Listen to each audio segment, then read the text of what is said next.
So I'm going to try to get all of this out here in a precise form. But I was talking to one of my buddies this morning. He sends me like a meditation for the day. And it's like the Daily Stoic is what he's been sending me. I was like, dude, that's good. I'm probably going to end up buying that book, whatever. He's like, well, this whole month is about mortality. I was like, dude, I got an entire theory on mortality and death and why it needs to be ever present in your life in order to deal with reality in the correct way. Like, and he was like, oh, that's nice. And it's fucking crazy, dude, because whenever I say something, I don't talk to just talk. Whenever I say something, it's like tried and tested, and it's gonna work if you apply it to your life. I think most people talk so much and they don't observe their word. Their word really doesn't mean that much to them, so they can't really understand somebody who doesn't just talk out of their ass all the fucking time. What's funny is there's this verse out of this ancient book, and it says basically the man who opens his mouth too wide brings on his own destruction. And in the multitude of words, sin abounds. And sin means missing the mark.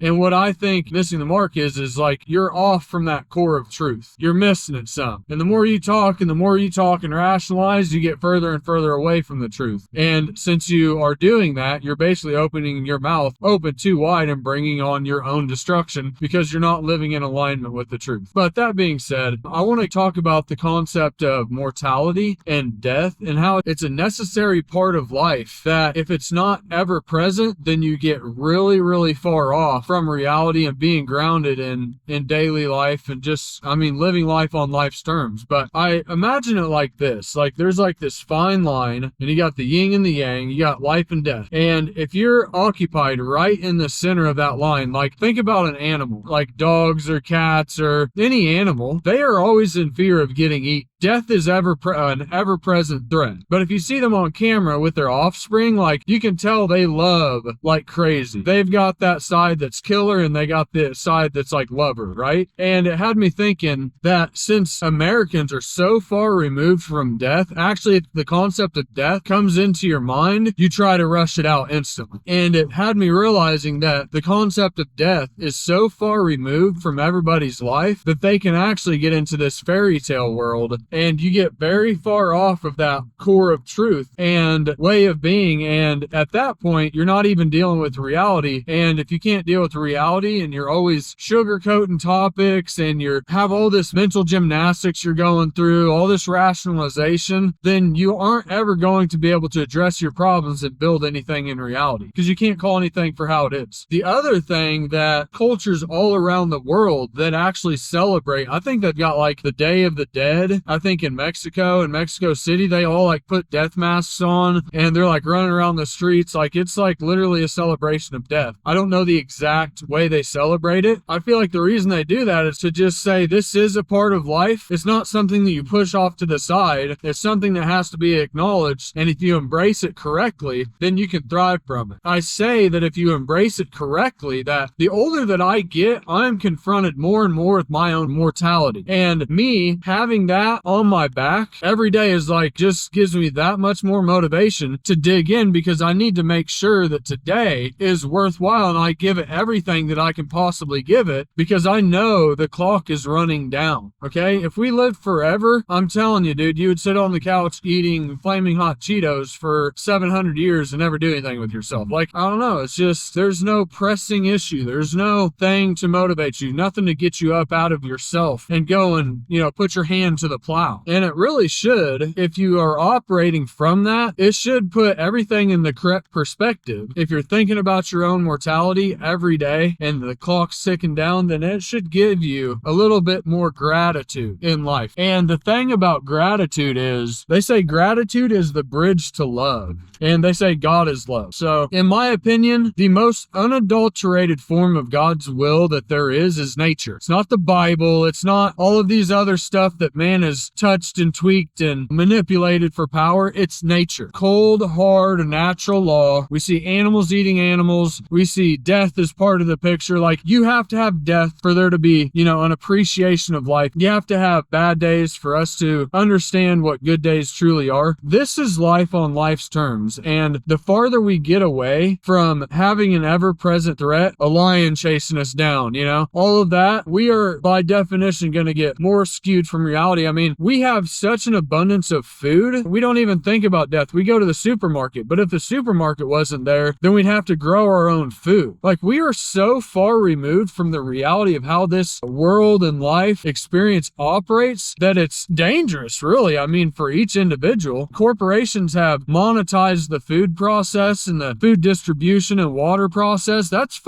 not good, dude. People need to kind of go and move back to the land, and in moving back to the land, you will move back into the natural order of things and harmony of how this whole thing has been set up for us to operate from. I mean, hell, just think about it. Like, whenever I'm planting a field, I am thinking about, okay, like in the winter, I'm thinking about what I need to be doing in the summer. And in the summer, I got to be thinking about what I need to be doing and able to harvest it. So you're always thinking a step ahead. Like, I really like farming and construction because you have to be really conceptually driven and really good at visualizing what is going to happen, knowing the patterns, and being able to take things out of your mind and putting them into reality. I just love those two industries because they're so conceptually plan and goal oriented and driven. It's just a beautiful thing, and I think everybody would benefit from being back in touch with the seasons and life and spring, summer, fall. Like, most people, they're like, oh, I'm depressed in the wintertime. You're not depressed, dude. Okay, they call it seasonal depression. It's not seasonal depression. Look at all of nature. Spring, everything comes to life. Summer, the sun's beaten down, it's bearing fruit. Then fall, everything's shedding its leaves, and then in the winter, everything is what appears to be dying. Some things are. Humans don't exist in a vacuum apart from all the laws of nature, okay? We are subject to all of those laws as well, too. So whenever we see the winter going on, and we see the trees, they've dropped all their leaves, and now they've got to kind of just live off everything and all the nutrients they've accumulated over the rest of the year. Humans are doing that same thing, too. The sun's not up as much. There's not as many endorphins going. Like, it's not seasonal depression. It's just the natural rhythm of life. Like, we've lost these grounding fundamentals in the human experience in modern day that just are really having people thrown off, skewed, and honestly, I mean, that's probably where a lot of the mental health stuff is coming from, because we're not spending time on the fundamentals, what actually makes this world spin, us in touch with actual natural laws, and we've gotten so far off, we've become perverted in our mindsets and skewed. And perverted is not sexually perverted, it's amiss from the truth. That is what a pervert is. See, the thing is, most people talk so much that, like, whenever they see somebody in the store and they're like, hey bro, like, I'll hit you up, I'll give you a call, and they never do. They don't even take themselves serious. Everything they say is just blowing smoke up their ass. They don't even hold themselves accountable to their own words that they say. Like, if I see somebody in the store and I say, hey, I'll get a hold of you, like, I text them instantly, or I just don't tell them I'm gonna get a hold of them. So whenever I say, hey bro, like, I've got this concept about this, I'm not just sitting there blowing smoke up somebody's ass. Whenever I said that to them, they were like, oh, that's cool. I'm like, no, I don't think you get it. Whenever I have a concept and I bring something up, it will actually get you results in your life. I always go back to this ancient book because I did a lot of learning out of it, but you have King Solomon. He said, understanding, in all of your getting, get understanding. It's more precious than gold and silver. Understanding is knowing the things that your beliefs are founded on. And what you're doing is actually squaring it with reality. And once you square all of your beliefs and understanding with reality, you can actually make progress in it, because now it's constructive. It's congruent with reality, and it's like having a combination to a safe. You can put that combination in every single time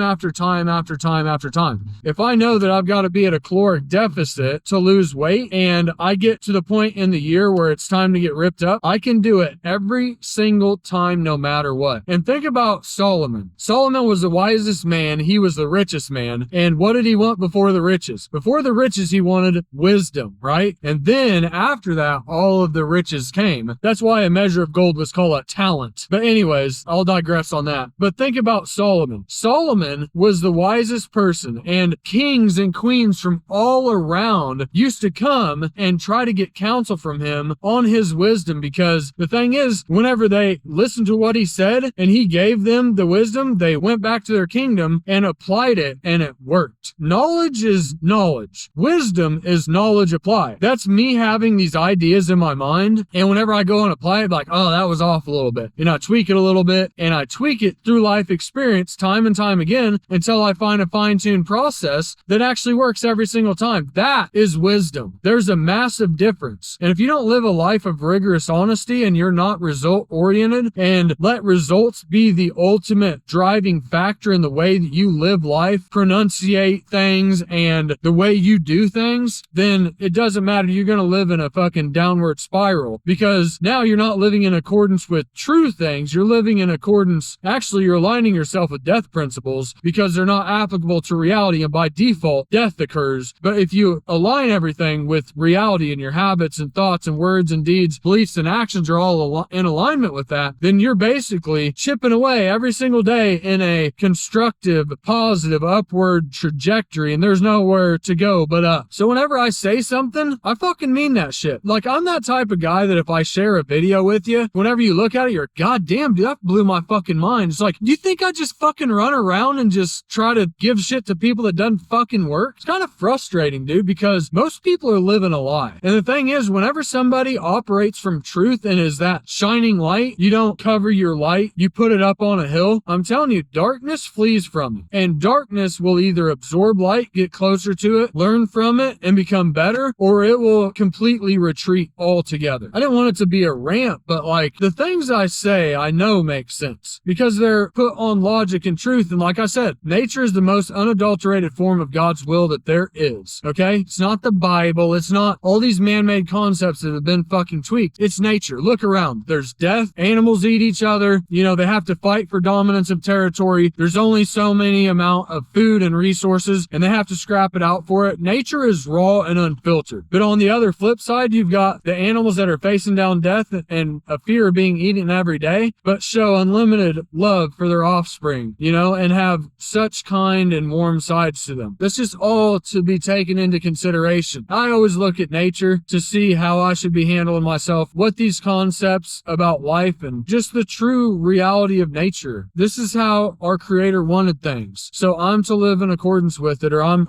off. I'm perverted in my mind. Not sexually, I'm perverted. I'm skewed and off from the truth. I'm living in sin, which means missing the mark, missing that perfect aspect of the perfect natural order of things. I'm off, not nature. People wish that God would align their will and the world would conform to them, but life will go much better once they realize that they've actually got to conform to the way the Creator and life and the world is. It'll go way more in your favor. You'll actually have natural laws that are creating an endless upward trajectory for you if you're living in accordance with them rather than against them. One example, and I'll quit. It's like, if I live in accordance with it, I'll plant my field and I'll be able to reap a harvest in the winter, you know, in the harvest time. But if I don't, then I die. Or I got to get good at begging, right? One of the two. But one of them, aligning yourselves with natural order, will have you on an endless upward trajectory. But if you're unaligned with them, it'll have you on a downward trajectory. Mentally, physically, emotionally, everything. You'll be diseased. Look at Deuteronomy 28, and it talks about blessings and cursings. And it'll tell you everything you need to know. You know, another thing about, like, whenever I say something, I mean it, and it's actually good shit, and it works whenever I say it. For one, if you get to the point where you don't speak on anything you don't know or haven't thoroughly researched and have found out, like, the true or correct story on it, and you don't talk about it, like, just people can't appreciate that type of person because everybody goes around talking shit all damn day. They don't even take themselves serious. But the thing is, I was just talking about King Solomon, but think about King Midas. King Midas was the person who went around and touched everything and it turned to gold. Do you really think that he went around and everything he touched turned to gold? Or was it a metaphor that the knowledge that he had in his mind, that whenever he came into contact with somebody, everything got better? Because if I know fundamentals about business that will make you a millionaire and I share those with you, the only difference in them becoming real in your life is if you go and apply them or not. And if I've navigated through these certain situations in life and I've got the wisdom now and I give it to you, guess what? You're going to get results. So basically everything that he touched turned to gold. It wasn't his touch. It was the knowledge that he had in his mind was actually worth something. And everything that he came into contact with, he bettered, leaving the world better than you freaking found it. it, bro. Like whenever you enter the room and do you make the people better, or you leave it and you just basically validated them where they're at, but they're on a destructive path? What does it say about you whenever you're the guy who goes in there and changes everything for the better? That it's not the group's mindset that rubs off on you, but it's your positive, unlimited upward trajectory type of mindset that rubs off on them, that has them thinking whenever they leave that they're living out of alignment, right? But you got to be living by example, for one, to be able to do that, or even be confident enough to do it. Because if you're not, then you won't even have the ins and outs or knowledge that it actually takes to do that. And people will recognize that you're just a fraud. But if you're actually working this stuff out, then you're going to come to realizations that 99% of people aren't going to come to because they don't live that life. And whenever you're that truth speaker, it's going to resonate to the core with people, because what's said from the heart speaks to the heart. And whenever you're living in alignment with your health, fitness, finances, your recovery, your spirituality, those 5 different things,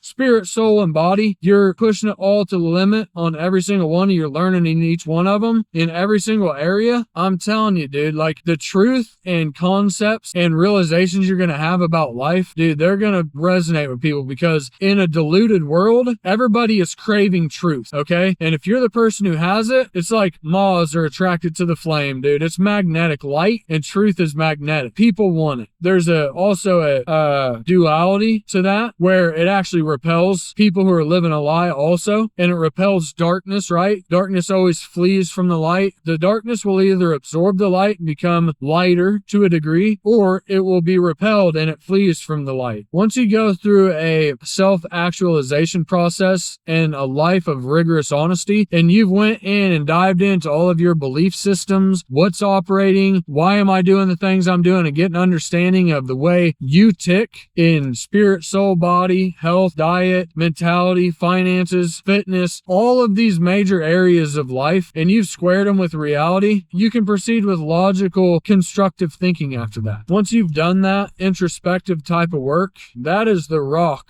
that all of your life is going to be built from. Okay, that's the foundation, man. That's the rock they talk about, building your house on the sand or building it on the rock. The rock is natural laws and reality. You know, and if you want to get technical, this is where all of the LGBTQIA, the transgender movement, all of these woke liberal ideas can only exist if the present threat of death isn't a part of everyday life. Because if it is, then we'd be worried about reproduction. LGBTQIA agenda doesn't lead to reproduction. All of these far left woke ideologies are only existing because there's the absence of an ever-present threat of death in our society. I mean, it's not anything grounded in truth. It's so far skewed. I heard a good quote, and it said that basically liberals can only exist when conservatives are holding the door against the barbarians. It's fucking true, dude, because you can't be that far off from reality and exist in it constructively without dying. It's fucking impossible, dude. It throws out all of human nature. It throws out the fundamental aspects of actually reproducing ourselves, which would just lead to society collapse. That's why they say the far left is just a death cult. Because it is. It literally is totally against nature. And whenever you go against nature and natural laws, the laws of God don't break. The laws of nature don't break. Man breaks himself against the laws of nature and the laws of God, okay? And not God as in like some man in the sky, the universe. That's what I think. You know, I don't know who's up there, what's up there. I don't care. I just know the natural order of what I see operating, and that's what I try to be in alignment with every single day. I don't give a shit if it's a man with a beard. I don't know. You know, I can't say, but the ever-present threat of death is a necessity for us to live a constructive, grateful life that with a sense of urgency and a healthy perspective in alignment with nature and just everything that's going on, man. It's yin and yang, baby.